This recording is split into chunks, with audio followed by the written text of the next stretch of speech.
मेरा नाम हरिपादु विश्वास। मैं बंगाल मालदा गाजोल से आया हूँ। मैं एक रिटायर फौजी हूँ और अभी मैं प्राइमरी टीचर हूँ। हम कहीं भी देखते हैं कोई भी धर्म में बेगुनाहों को कोई कातिल करना, जुल्म करना, ये नहीं लिखा। लेकिन हम देखते हैं दुनिया में कहीं भी मुस्लिम हो या हिंदू हो, बेगुनाहों के ऊपर जुल्म करते हैं। वो धर्म के प्रचार पर, जहाँ पर देखिए मुसलमान ज़्यादा है तो हिंदू के ऊपर, और हिंदू जहाँ ज़्यादा है तो मुसलमान के ऊपर। तो धर्म क्या है, और ईश्वर ने, अल्लाह ने क्यों नहीं एक धर्म किया और एक धर्म का नहीं किया? ये मेरा क्वेश्चन है। भाई साहब का बहुत अच्छा सवाल है। भाई साहब का सवाल है कि धर्म के नाम पे कत्ल हो रहा है। जब मुसलमान मेजॉरिटी में तो हिंदू कत्ल होता है, जब हिंदू मेजॉरिटी में तो मुसलमान के ऊपर कत्ल होता है। ऐसा क्यों? खुदा ने एक धर्म क्यों नहीं बनाया? बहुत अच्छा सवाल है। कुरान में लिखा है सूरह अल इमरान में सूरह नंबर 3 आयत नंबर 19 में, इन्ना दीन इंदल्लाहिल इस्लाम। अल्लाह सुब्हानहू व तआला के नजदीक एक ही दीन सही है, और वो दीन है इस्लाम। अमन हासिल करना अल्लाह सुब्हानहू व तआला के अहकामात के मुताबिक। अल्लाह ने, ईश्वर ने, भगवान ने एक ही धर्म भेजा, लेकिन वक्त गुजरते हुए लोग इसमें तब्दीली लाए। इसीलिए कुरान मजीद में लिखा अल्लाह ने एक ही दीन भेजा, एक ही धर्म भेजा, वो है अमन हासिल करना अल्लाह सुब्हानहू व तआला के अहकामात के मुताबिक। इसे कहते हैं इस्लाम। आप चाहे अरबी में बोलो चाहे इंग्लिश में बोलो, peace acquired by submitting your will to God, that is the only religion. और अल्लाह सुब्हानहू व तआला ने हर दौर में पैगंबर भेजे, लेकिन जितने भी पैगंबर आए थे वो सिर्फ अपने वक्त के लिए महदूद थे और अपने लोगों के लिए थे। और जब भी पैगंबर भेजे, जब भी किताब नाजिल हुई, लोगों ने किताब को बदला और उसमें तब्दीली लाए और एक नया मजहब पैदा हो गया, एक नया दीन पैदा हो गया। तो अल्लाह ने एक नई किताब भेजी, नया पैगंबर भेजा, लोगों ने उसके ऊपर अमल किया। फिर चंद साल के बाद, 10 साल, 20 साल, 50 साल, 100 साल के बाद उसमें तब्दीली आए, लोगों ने अपने फायदे के लिए उसे बदला और एक नया मजहब पैदा हो गया, एक नया धर्म पैदा हो गया। इस तरीके से अल्लाह ने कई किताबें नाजिल की। और हमारे रसूल फरमाते हैं मोहम्मद सल्लल्लाहु अलैहि वसल्लम, अल्लाह ने 1,24,000 पैगंबर इस दुनिया में भेजे, लेकिन अल्लाह सुब्हानहू व तआला ने आखिरी पैगंबर मोहम्मद सल्लल्लाहु अलैहि वसल्लम और आखिरी किताब, आखिरी वही कुरान मजीद 1400 साल पहले भेजी। और इसमें अल्लाह ताला फरमाते हैं कि क्योंकि ये आखिरी किताब है, ये सिर्फ मुसलमानों के लिए नहीं, सिर्फ अरबों के लिए नहीं भेजी थी, बल्कि सारी इंसानियत के लिए भेजी थी। और क्योंकि ये आखिरी किताब है, ये महदूद नहीं 10 साल के लिए, 100 साल के लिए, 1000 साल के लिए, जब तक क़यामत आएंगी उस वक्त तक के ये किताब सही रहेंगी।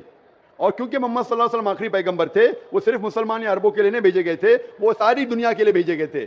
तो आज जो भी इंसान है, चाहे वो हिंदुस्तान में है, चाहे पाकिस्तान में, चाहे सऊदी अरेबिया में, यूएसए में, चाहे इंग्लैंड में, उसे आखिरी पैगाम अल्लाह का, खुदा का, उसके ऊपर अमल करना चाहिए। वो कुरान और आखिरी पैगंबर मोहम्मद सल्लल्लाहु अलैहि वसल्लम पे अमल करना चाहिए। फिर आपको अमन मिलेंगी और इंशाअल्लाह खून खराबा नहीं रहेगा।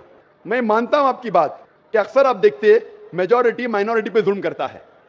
मैं आपसे पूछना चाहता हूं भाई साहब, इस किशनगंज में मेजॉरिटी मुस्लिम की है क्या हिंदू की है? सर मेरे को तो पता नहीं, मैं बंगाल से आया हूँ, किशनगंज के बारे में। बंगाल किशनगंज का नहीं, लेकिन आज सुबह को जब हमारे हिंदू जितने इदारे के प्रेसिडेंट थे, चेयरमैन थे, वो कह रहे थे कि किशनगंज में 65% 65% मुसलमान हैं और 35% हिंदू है। उसके बावजूद इस किशनगंज ये मिसाल है हिंदुस्तान में कि कभी भी हिंदू मुस्लिम का राइट नहीं हुआ। धर्म के नाम पे किसी मुसलमान ने कोई हिंदू को ना कत्ल किया, ना हिंदू ने मुसलमान को कत्ल किया। एक पॉलिटिशियन एमएलए साहब कह रहे थे खाली वोटिंग के टाइम पे कभी कभी होता है हिंदू मुस्लिम के अंदर किसको वोट देना, उसको छोड़ के कभी भी यहां दंगे फसाद नहीं हुए। तो ये मिसाल है कि मेजॉरिटी में होने के बावजूद आप देखते कितना अमन है। और आप खुश नसीब है कि मीडिया ये अमन को खराब नहीं कर रही। मीडिया को पता चल जाएगा मुसलमान अमन से रह रहे तो आपके अमन और शांति को अशांति में बदल देंगी। सबसे अच्छी मिसाल है कश्मीर। कश्मीर में देखो क्या हो रहा है। मीडिया आप देखेंगे, मीडिया इतना उसके पीछे लग गई कि शांति को अशांति में बदल दी। तो मैं अल्लाह से दुआ करता हूं कि किशनगंज का माहौल अमन रहे। आप मीडिया से बचिए, आप सही धर्म का पालन कीजिए, इंशाअल्लाह आपको अमन और शांति मिलेंगी। लेकिन आपके सवाल का जवाब यह है कि अल्लाह ने, ईश्वर ने, खुदा ने एक ही दीन भेजा है, वो है अमन हासिल करना। ईश्वर भगवान अल्लाह के जो भी अहकामात है उसको अमल में लाने के बाद। और हर इंसान अगर ये ढूंढे कि सही ईश्वर कौन है और उसका कहना क्या है, तो इंशाअल्लाह दुनिया में अमन रहेगा। लेकिन कई लोग नहीं चाहते कि दुनिया में अमन रहे, इसीलिए वो देखते हैं इस हमारे हिंदुस्तान में, सारी दुनिया में हिंदुस्तान एक ऐसा मुल्क है जहां सबसे ज्यादा मजहब के नाम पे राइट्स हुए, दंगे फसाद हुए, और इसका मैं ब्लेम डालता हूं हिंदुस्तानी नागरिक पे ने, हिंदुस्तानी पॉलिटिशियन पे।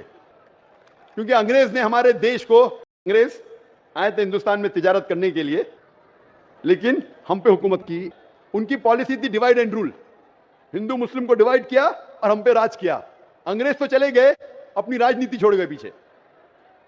इसीलिए मैंने एक तकरीर किया इस टेररिज्म मुस्लिम मोनोपोली, और कहा जितने भी आप दंगे फसाद देखेंगे दुनिया में, जितने भी टेररिस्ट एक्ट डायरेक्टली और इनडायरेक्टली कहीं ना कहीं पॉलिटिशियन का हाथ है। चाहे बाबरी मस्जिद लो, चाहे गुजरात लो, चाहे 9/11 लो, चाहे अफगानिस्तान लो, चाहे इराक लो, चाहे पैलेस्टाइन लो, ये सब में राजनीति का हाथ है।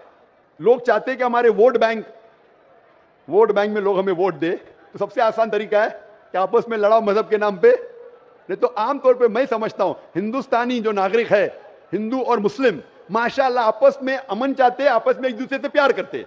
लेकिन इस शांति, इस अमन को अक्सर कुछ लोग अपने फायदे के लिए इसको तोड़ना चाहते हैं, इसको भ्रष्ट करना चाहते हैं। इसीलिए आप देखते कि ये राइट्स होते हैं। अल्हम्दुलिल्लाह किशनगंज एक मिसाल है, और मैं दरखास्त करूंगा किशनगंज के पॉलिटिशियन से कि इस अमन को इंशाल्लाह बरकरार रखे।